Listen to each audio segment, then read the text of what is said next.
Hey guys, NewG12 here, and today I'm gonna do a small little review on Star Wars 9 because you probably don't know this, but I'm a little bit of a Star Wars fan. I'm not the biggest Star Wars fan in the world, to be honest. I don't know everything about the universe in Star Wars, but I have watched all the movies. I've watched 1 through 3, 4 through 6, and now I have finally watched Star Wars 9. So I've officially watched all three trilogies.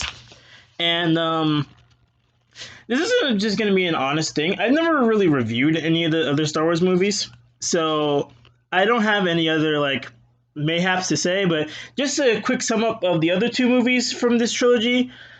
7 was okay. I didn't like 8, and now for 9, well, I gotta be honest.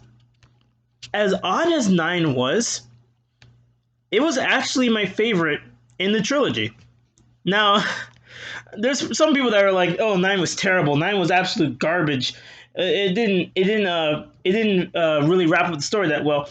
And honestly, in my opinion, it wraps up the story good enough. It wraps it up to the point where at least you have an ending. Star Wars 8 felt like they didn't know where they were going.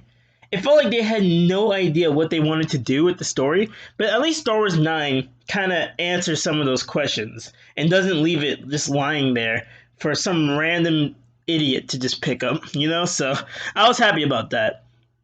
Now, I'm not going to go into detail about the movie because honestly, I'm going to butcher something up and I'm going to forget something. So I'm just going to talk about how there are some scenes where I didn't like. I'm going to mention some scenes I didn't like, some scenes that were okay, and just certain things that made the movie what it is. So one thing I want to talk about, and I have their picture here on purpose, Rey and Kylo. What the fuck was their relationship in the movie? Okay, so Rey and Kylo have this sort of hate-like relationship. I guess you can describe it as that. I don't know how to explain it. But there's certain scenes where they do interact. Kylo and Rey are always talking to each other telepathically, and this does lead off from the 8th movie, where they sort of have this sort of mutual respect for each other. I guess I don't know how to explain it, but it's like they sort of work off each other, but in a weird sense, where it's like Kylo doesn't want to hurt Rey, but at the same time he wants her to join the dark side so that he wouldn't have to be hurt. And in the movie, it's pretty revealed early. And by the way, spoilers, because just in case someone didn't get the point that this is going to be slight spoilers. It feels weird, you know, because in the movie, it's revealed that Palpatine was alive, and that's another thing I don't like. Palpatine is revealed way too early in the movie.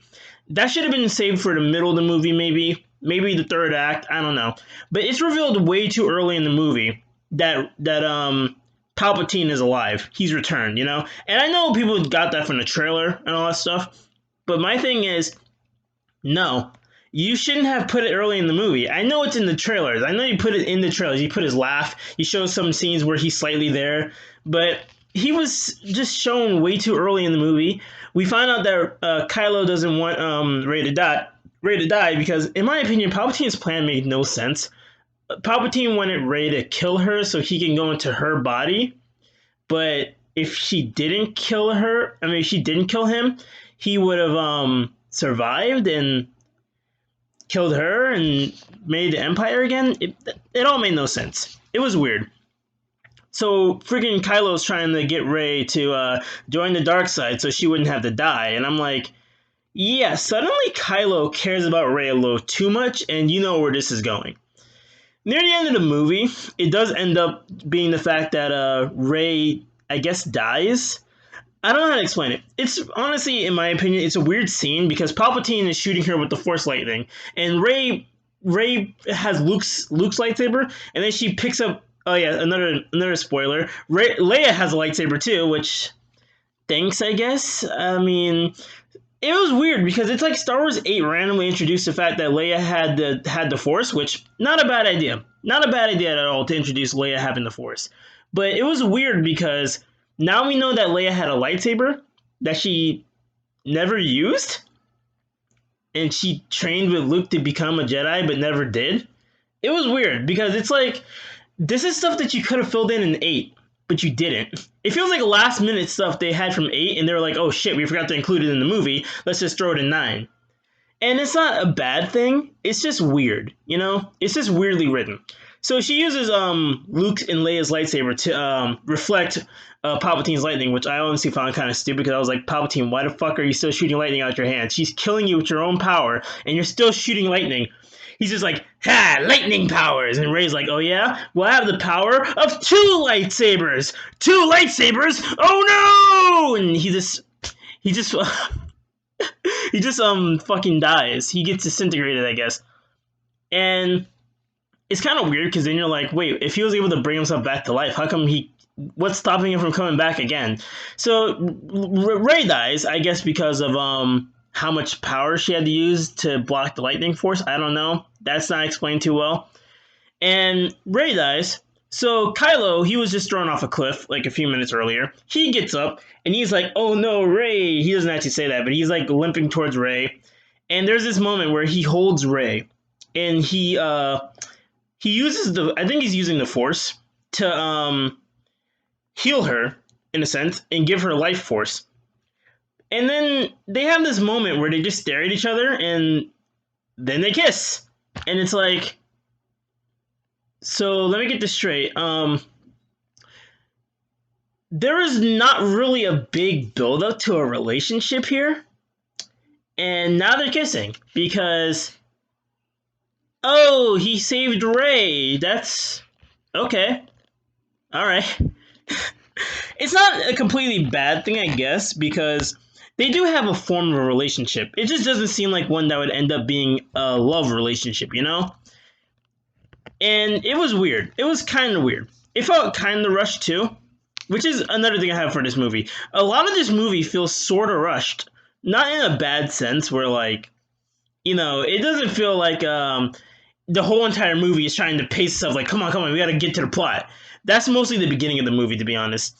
But I don't know. It just felt like the relationship wasn't built up too well. If we had like a little bit more in 8 did try to do that, and you can see it in the plot of 8. You can see that they tried to build up something with Rey and Kylo, showing their bond. Even Palpatine says in this movie they have an unusual bond, but it's like there's not really that much of a bond. It feels more like Kylo isn't completely evil, and Rey's sort of that anchor to go, you're not that evil, Kylo. Join the light side. But it's like throughout most of 7, he wasn't listening to her, and throughout most of 8, he was like, you know what, I'll help you, but only because you sort of annoy me, ish, and I don't want to kill you. And I was like, what?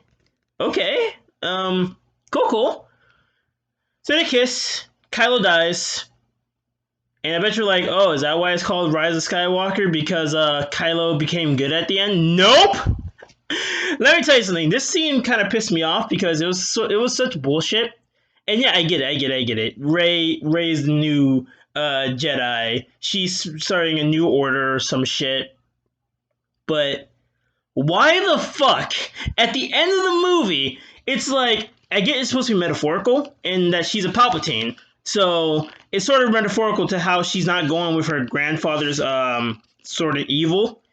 She's going with what she learned from Luke. But near the end of the movie, she goes to Tatooine to bury Luke and Leia's lightsabers, which, okay, I guess.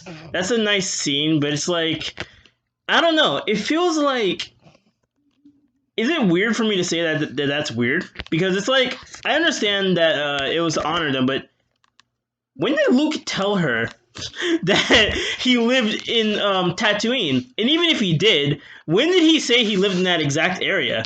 I guess he talked to her from the Force Ghost? Oh yeah, and Leia dies, by the way. I forgot to mention that. When Kylo dies, Leia completely dies. I don't know why that happens. It's a nice little scene, I guess. It's touching. And it's no case enough for Leia's character, but I just personally felt like they could have done something else to send off Leia's character. Because throughout most of the movie, Leia is in a deathbed. You know? And it's like, I feel like they should have done something else with Leia. You know? I get it. Carrie Fisher died in 2016. She can rest in peace. It's just, I feel like they should have wrote off Leia in a slightly different way. And I guess they did do the best they could with the fact that Carrie Fisher, wasn't around to film more scenes. So yeah, I understand that.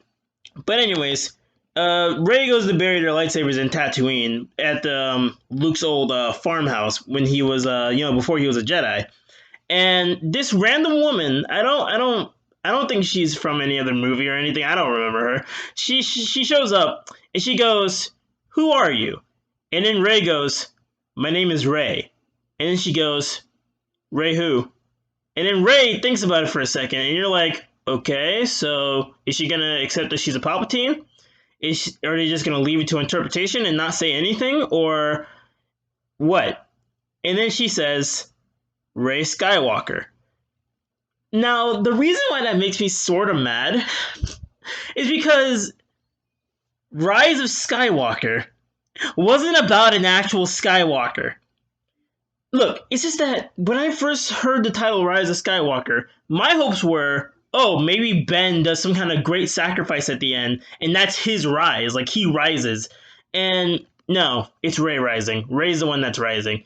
And it's like, look, I get it, Rey's the new main character and all, but son of a bitch, you know how cool it would have been to see Kylo like actually rise up? He doesn't. Sorry. He doesn't really rise up. He just yeah, he saves Rey at the end, I guess, and that's sort of a rise-ish. But it's not like a rise up against the darkness, you know? It would have been cool to see him fighting against Palpatine instead of him getting thrown halfway across that secret area they were in. And it was like, yeah, but it isn't really a Rise of Skywalker just because Rey takes on the last name. It's touching. It's a nice metaphor, I guess, but it just didn't feel right, you know? For her to just go, "I'm Rey Skywalker," it's like, it doesn't feel like she... What am I thinking of? It doesn't feel like it was legitimate, you know? In a sense. It felt like it was just like, oh, we forgot that this movie's called Rise of Skywalker. Let's just change Rey's last name to Skywalker, so then we have an excuse for why it's called Rise of Skywalker. Because Rey was the one rising, but she changed her last name to Skywalker at the last minute. It was like, what? Another thing that I had a problem with was this weird plot point with Finn. I think some people were saying that I've heard theories that Finn's secret that he was gonna tell Rey was that he was force sensitive, and that's interesting because if he was force sensitive, who knows? Maybe that theory that he's related to Mace Windu could be true. Who knows? But it felt weird because he says, "Rey, I forgot to tell you." They drown in quicksand or whatever that stuff was in the movie, and then when they're all alive and Rey's like, and then Poe's like, "Were we gonna tell Rey?" Finn just goes, Nothing.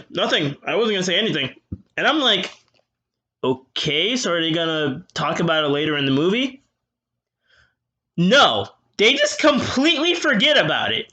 They make jokes throughout most of the movie about how he was supposed to tell Rey something, and he doesn't say it.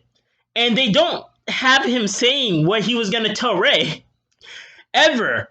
And I still go on with the theory that he was force sensitive because throughout the movie he does hint off that he knew when Rey died. He could feel when Rey was alive, and he could feel when something was happening when they were fighting Palpatine. So it's like, okay, so maybe he is a little bit force sensitive. He sort of hints it off.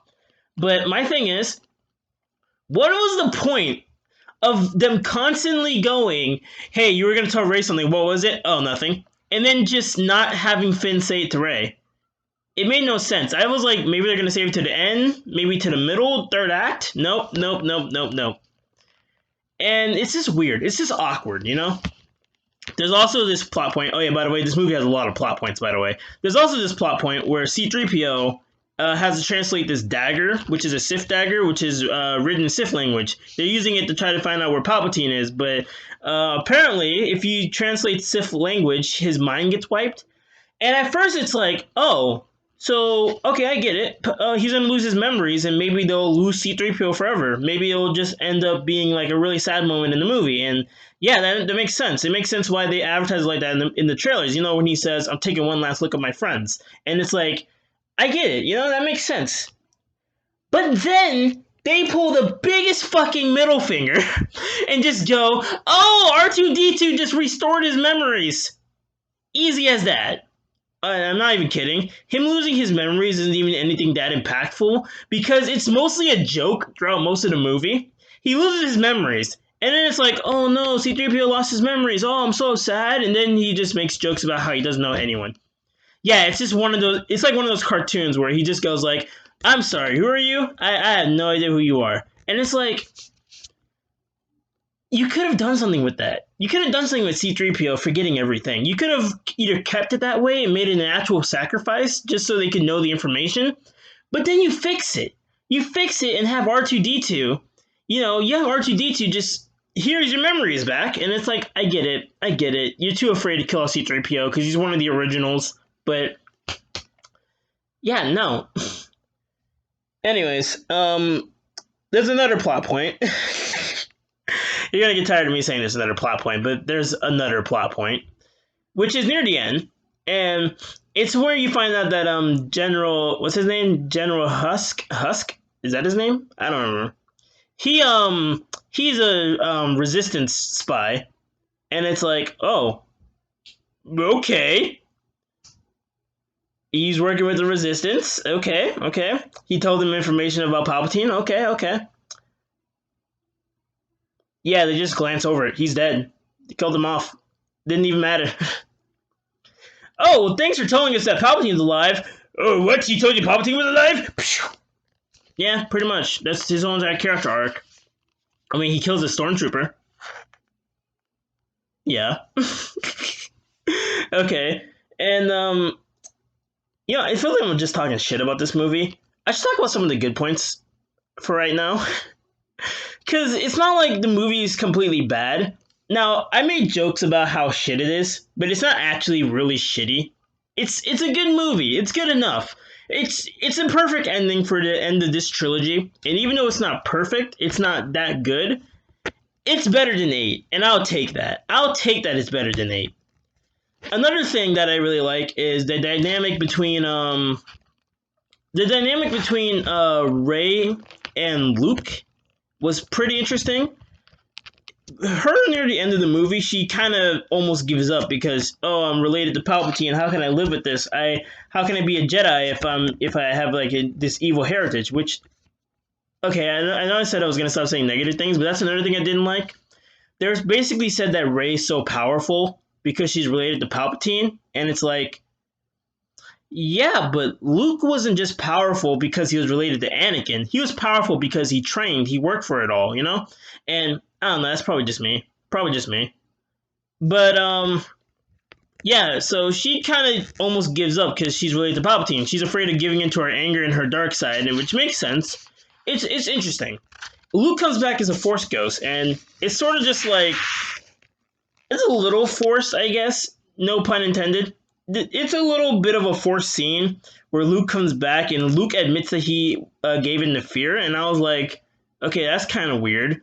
Because, knowing the Jedi, I know Luke wasn't exactly a perfect Jedi, as Star Wars 8 tried to say, but my thing is, Luke was still a pretty decent Jedi. He wasn't that bad at it. Luke knew what to not give into and what to not fear, And I get it. You can grow fear. Fear can grow within you while you age.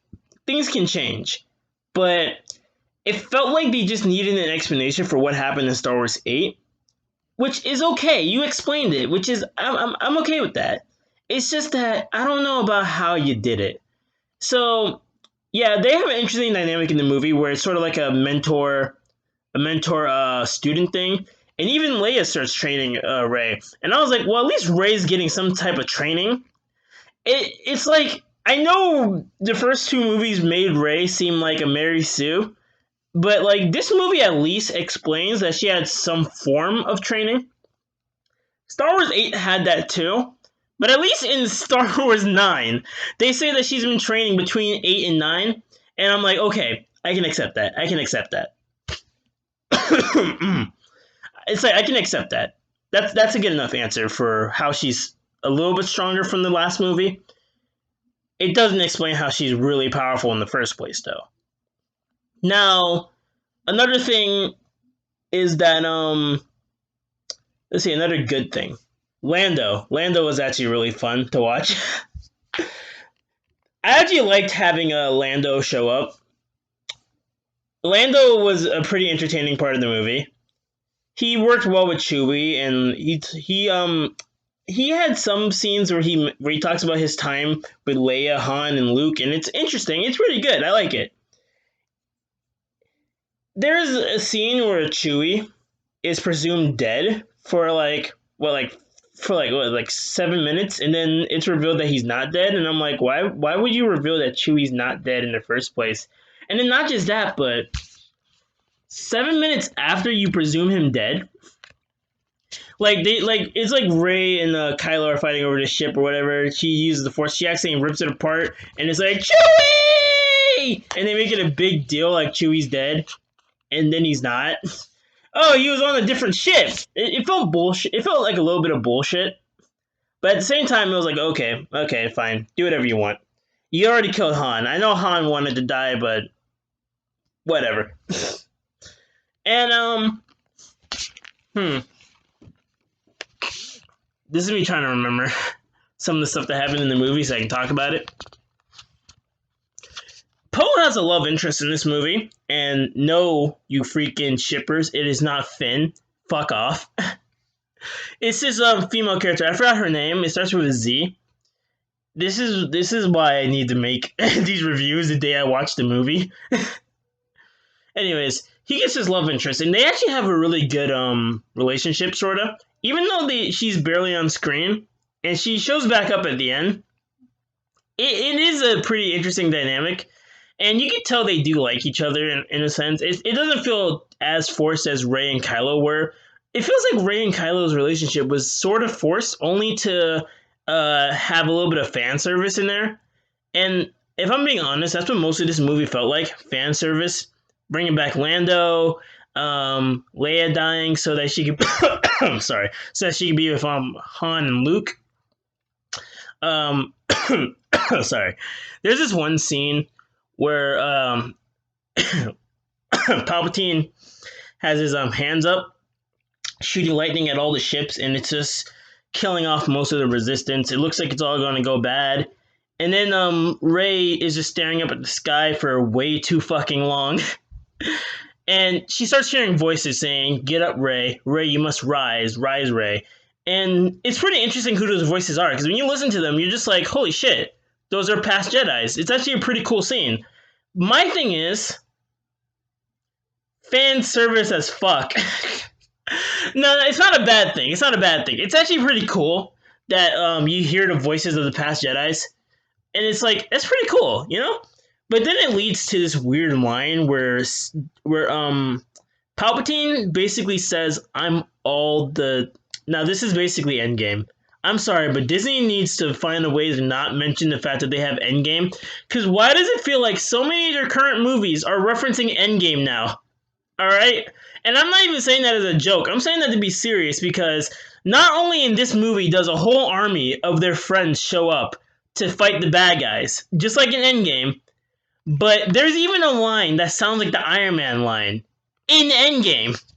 Basically, Palpatine, he's using the Force lightning on Rey, and he goes, "I am all the Sith Lords." And then Rey grabs two lightsabers, she deflects it back, and she goes, "And I am all the Jedi." And I'm like, we get it, Disney. You own Marvel. We get it. You made the cool scene in Endgame where Iron Man snapped the fingers and he died. We understand that. But please, to all God's sake, stop mentioning the fact that you have Endgame. We get it. You referenced it too much now. Hell, even fucking Frozen 2 had an Endgame reference unintentionally, with the freaking Olaf turning into snowflakes, just like all the Avengers turned to dust and shit. It's just like, Jesus Christ, we get it, Disney. I don't think it was a purposeful reference to Endgame, but it felt like it. And it was just like, you're watching, you just like, you can't help but to see the parallel between those two scenes. It's basically I am inevitable. and I am Iron Man. But instead, it's I am all the Sith, and I am all the Jedi. It's just like, okay, cool, awesome. It's not a bad thing necessarily. It's just something that I kind of get nitpicky on because it feels like they're purposely trying to go, we own Marvel, guys. Look, we own Marvel. We did the cool Marvel scene. Endgame is top grossing movie. Endgame. Look, Endgame wasn't really a bad movie, but it's just like, it's just funny when Disney has to keep going back to it, even unintentionally going back on it. It's just funny, you know? Now, this movie is the end of a trilogy. And it doesn't do a bad job at doing that. It wraps up a bunch of the characters' roles, even though some of them were pretty awkwardly done. It does wrap up Rey's role. It wraps up Kylo's role. And, oh yeah, I forgot to mention this. There's a cool scene where Han comes back, and I was actually happy to see that. Harrison Ford coming back to play Han one more time to show up as a vision to Ben. And they have a nice little father-son moment, and it's actually really great to see. It was better than Star Wars 7, because in Star Wars 7, he tries to talk to his son, and his son's like, ha, I killed you. And I get that was the show. I get that was the show, that he was in the dark side. He was too far in the dark. But he just seems to kind of forget about that in this movie. And I get it. Han's a ghost, and I guess Han's a Force ghost now, which is kind of weird. I don't know if he was a Force ghost or if he was just in Kylo's head. It was weird, because he's not blue like Luke. When Luke shows up, he's blue, just like all the other Force ghosts. Han is in full color, so my guess was that he was just in Kylo's head. But I don't know, who knows? There is a nice connection with Han and his... No, not Han. With Ben, Kylo, and his family.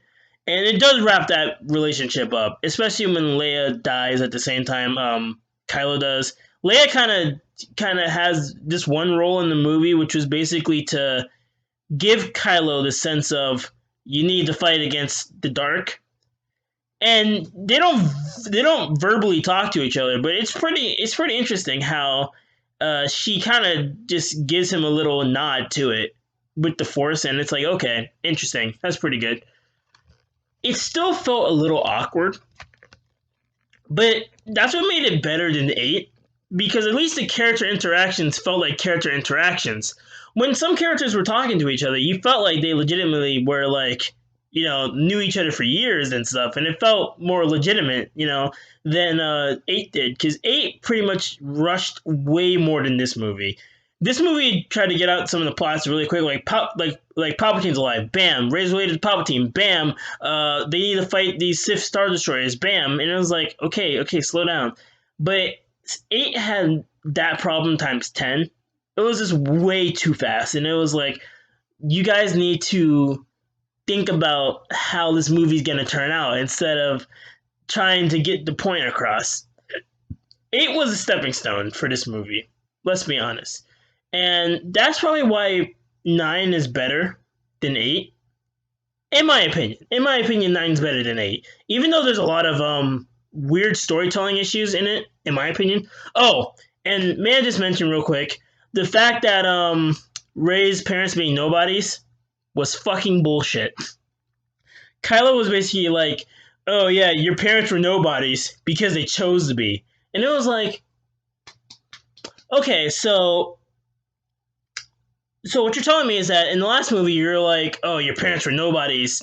They didn't matter. And it was like, okay, that's kind of interesting. So Rey doesn't have to lead off by any sort of powerful Jedi. She could just be her own thing. She could be something new to the universe. Nope, you're related to Palpatine, and your father was Palpatine's son. Yeah, you probably didn't expect that, Rey. Yeah. No, just no. It was just no. Look, Rey being related to Palpatine's not a bad thing. It was just how it's executed that I didn't like. Anyways, back to what I was saying. This movie is still a really good end to a trilogy. It ends the trilogy quite well, and it doesn't leave as many questions unanswered as it needs to be. There are still questions after this movie. There's a lot of questions, like how did Palpatine come back? Palpatine does sort of mention it, but he doesn't say exactly how he came back. And it's like weird because And plus, not just that, but even if Rey killed him, he said that his soul would possess Rey and she'd become evil. So why the fuck didn't that happen when she killed him? You know, and not just that, but what's stopping him from coming back again? Even if he doesn't have Rey's body, what's stopping him from just going, "I'm back, motherfuckers! I made another body, I guess," or some shit? They don't explain that. Finn having a slight sensitiveness to the Force is pretty good, but I want to know when he discovered this. Like, when did he discover that he had a slight sense to the Force? When was he gonna tell Rey? Because he had the idea to tell him when they were about to die, but they didn't die, so he just ignores it, and it's the annoying plot point I mentioned earlier. And then another really interesting question is how the fuck did Kylo die? The scene kind of makes me question it, because I guess the whole point was that Kylo was weak and he gave his last bit of energy to Rey.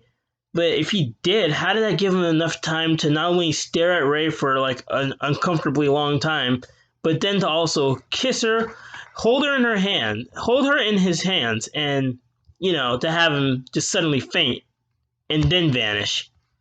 I kind of guessed that Rey wasn't dead because, one, she didn't vanish, she was just a dead corpse on the floor, and two, I don't know, it just felt like they were gonna bring her back because she's Rey, she's the new main character. If we kill her off now, you know, what about all that merchandise? You know, it felt like they just tried to find a way for that to happen. I feel like I'm forgetting something, but I'm not sure. Well, that's my sort of review on Star Wars 9. It's just me kind of giving some honest thoughts about the movie, what I didn't like, what I did like, some interesting dynamics. You guys can have your own opinion, though. I mean, it's just me talking about how I saw the movie. And if I were to put a scale on the new trilogy, it'd be 9, 7, 8, which is from best to worst. Because at least 7 kind of give you this feel of introducing you to a new place. And yes, by the way, all these movies are basically just a rehash of 4, 5, and 6. They have a lot of similar elements, but the thing that makes them different is that they go into new territory. And I can at least appreciate that they do that. Even though some of the new territory they tread on is sort of weird, at least they do find a way to make it make sense in the end. And I will give this movie props for this. I honestly did not believe that they were going to actually do it much with the Palpatine plot. When I first saw the Palpatine thing, I was like, oh, it's just going to be like when Yoda was in 8. He's just going to show up, and then it's just going to be like, oh, he showed up. But thankfully, that wasn't the case. I was happy that they actually did something with it. My thing is, you do hear Anakin's voice as one of the Jedis who tells Rey to rise, but I kind of wish Anakin showed up to Ben. I thought that would have been an amazing way that there could have been a Rise of Skywalker if the person that Ben looked up to the most to, which is Darth Vader, showed up to him not as Darth Vader but as Anakin, and told him what he was doing was wrong, and told him that's what he needed to be. He needed to be someone that was going to help people and not someone that was going to torment people. And I was like kind of hoping that was going to happen, because that would have been so cool. It would have been an interesting dynamic for Kylo. But the thing that they did in the movie isn't the worst that they could have done with Kylo, but it was certainly weird. Oh, you know what? Speaking of Kylo, I just remembered Knights of Ren. They were fucking shit. They showed up in 3 scenes, did nothing, and then all of them were dead. I was like, what the fuck? You put so much merchandise to these motherfuckers. You mentioned them in the 7th movie. You slightly mentioned them in the 8th, and I was like, okay, this is a new thing. What's gonna happen to Knights of Ren? They're dead. They're fucking dead. And I was like, what was the point then? What was the point of introducing them in the first place if you're just going to kill them off? You could have at least explained a little bit of their backstory first. At least then I would have had something. And it's like they do explain some things for the Knights of Ren, but it's just like, what the fuck? You just killed them off. Yes, this wasn't an in-depth analysis of the movie, but it was just me talking about things I liked, things I didn't like. So if you guys like this video, leave a like, subscribe, you're not gonna subscribe because honestly, this is like a really bad channel in my opinion. But I just like making criticism about movies and video games and stuff. So I don't know if I should do more of this because I usually don't.